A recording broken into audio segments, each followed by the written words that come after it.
আমি জানি না এটা কেমন লাগবে সবার, তবে আমার নিজের ভীষণ ভালো লেগেছে। বারবার যেন এটার দিকেই তাকিয়ে বসে আছি।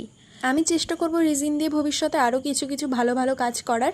যেহেতু এটা আমি প্রথমবার রেজিন আর্ট করছি, তাই জন্য আমি সমস্ত স্টেপগুলো ভিডিও করে রাখতে পারিনি, ভীষণ নার্ভাস ছিলাম।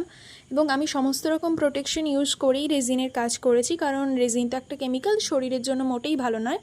তাই আমিও চাই যারা আমার ভিডিও দেখে বা সোশ্যাল মিডিয়া দেখে রেজিন আর্ট শুরু করতে যাচ্ছ, তারা অবশ্যই গ্লাভস, চশমা, মাস্ক এইগুলো নিয়ে তবেই রেজিনের কাজ শুরু করবে।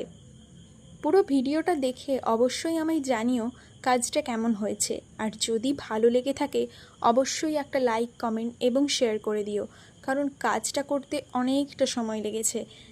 এবং আমি যদি এমন সবার সাপোর্ট পাই তবে এরকম কাজ করতে আমার আরও ভালো লাগবে। কেউ যদি আমার কাছ থেকে এই রেজিন আর্ট কিনতে চাও, অবশ্যই আমার সাথে যোগাযোগ করো ইনবক্সে। আমি অবশ্যই চেষ্টা করব বানিয়ে দেওয়ার।